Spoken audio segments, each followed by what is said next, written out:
Sa mga kaibigan, mga mahal kong televiewers, isang ampli.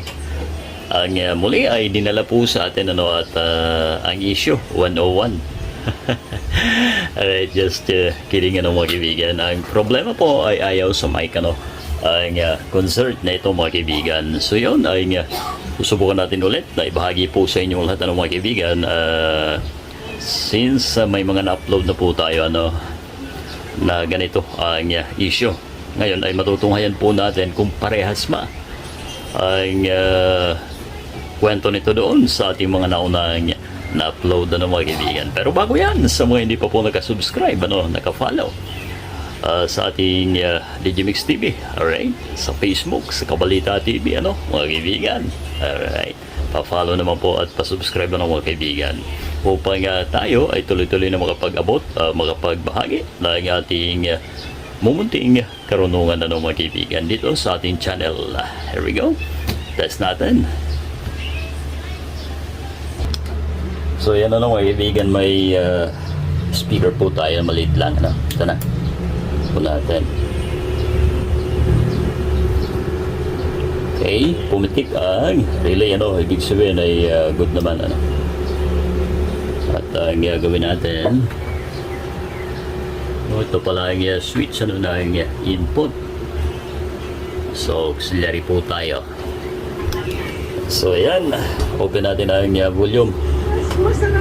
Ayun. Pero naman maka DJ mga kaibigan, meron so tingnan natin ang mic. Eto.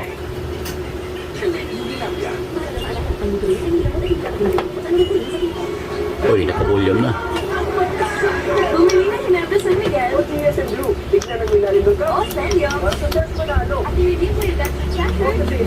Wala,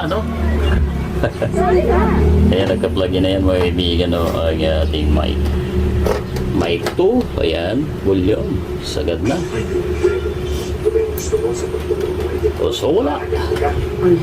Alright, so yan po ang muli natin matutunghayan sa ating vlog na ito mga kaibigan. So samahan niyo po ang inyong mabalingkod sa isa na namang pagbahagi mga kaibigan. Karunungan po ang ibabahagi po natin, hindi pa kung ano man na bigay ng tulong dahil yan ay nauubos mga kaibigan. Subalit ang karunungan ay hindi kailanman maaagaw o mauubos. Mga kabalita, Digimix.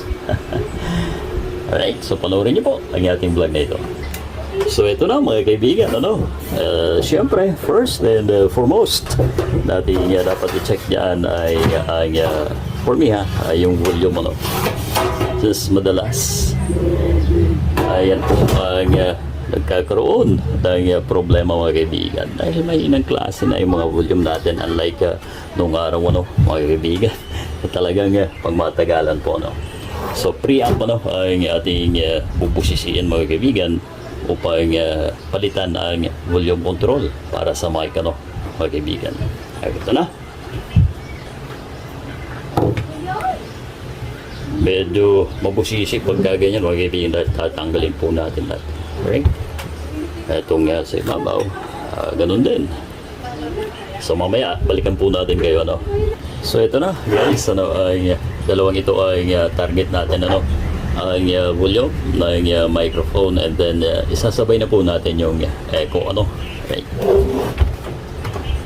How many times we've uploaded mga kaibigan na ganito ang scenario same scenario ang ating gagawin ito mga kaibigan yan ang paggawa po natin ay laging base sa ating experience mga kaibigan kung yung kadalasan na nagiging problema ng mga ganitong klase mga kaibigan. Alright, eto tansya ko po ay talagang matanda na po ito at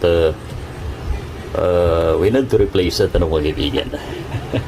So ang value ay let me see, 50k mga kaibigan. So po tayo ng bago. Yan, tanggalin na po muna natin.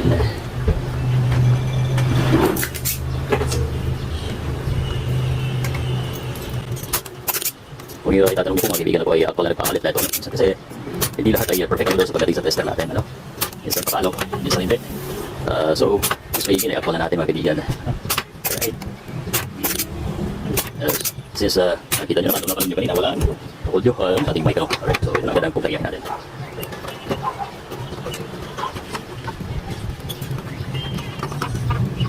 Sabi ng ground. Ayun yung ground. Alright.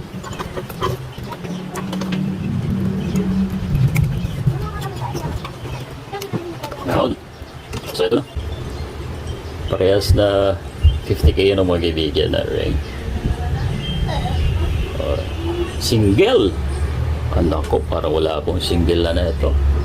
Tama nga naman. Nalilito na ako ng mga kaibigan. Hanap tayo. So ito na, dalawang parehas ang value. Mga kaibigan, yan 50k parehas. Lagyan na po natin agad upang matest.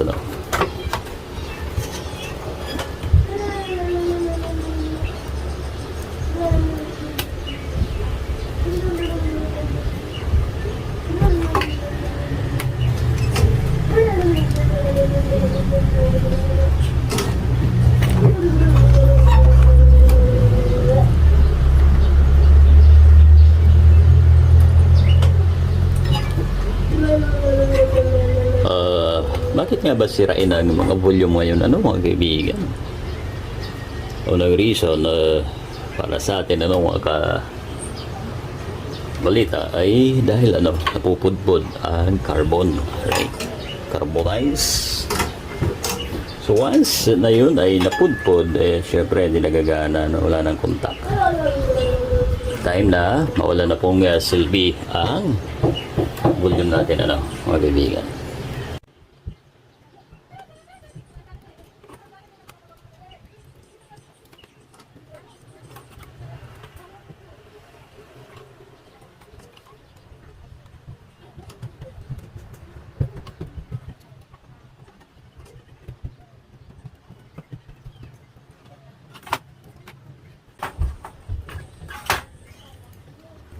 So ito na mga kaibigan, test na natin at naikabit na natin ang dalawang potentiometer, alright, or volume control, variable resistor. Ayan, maraming tawag yan mga kaibigan, okay, ilagay po natin. Alright, yun, ito na ang mic. O yun, meron na agad mga kaibigan. Off, on. Alright. Ayan na po mga kaibigan. May sound na po tayo. Yan, isang mapagpalang tanghali sa ating lahat mga kaibigan. Ayun, good na po ang ating ampli. Particular po dito sa bandang preamp sa ating microphone input. Yun. Alright. So natunghayan po ninyo ng mga kaibigan. Maraming salamat sa inyong pagtutok muli sa ating munting vlog na ito.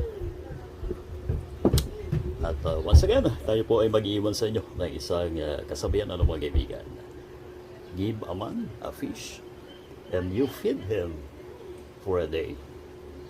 Teach him how to fish and you feed him for a lifetime. Ibig sabihin, karunungan po ang hindi nawawala. Yan dapat ang ituturo natin mga kaibigan sa lahat po ng nais matuto.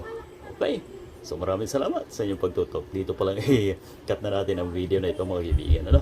Dahil nakuha naman natin ang target natin. Thank you and huwag po natin kalimutan i-follow, i-subscribe ang ating channel mga kaibigan. Maraming salamat po and hasta la vista. Ready?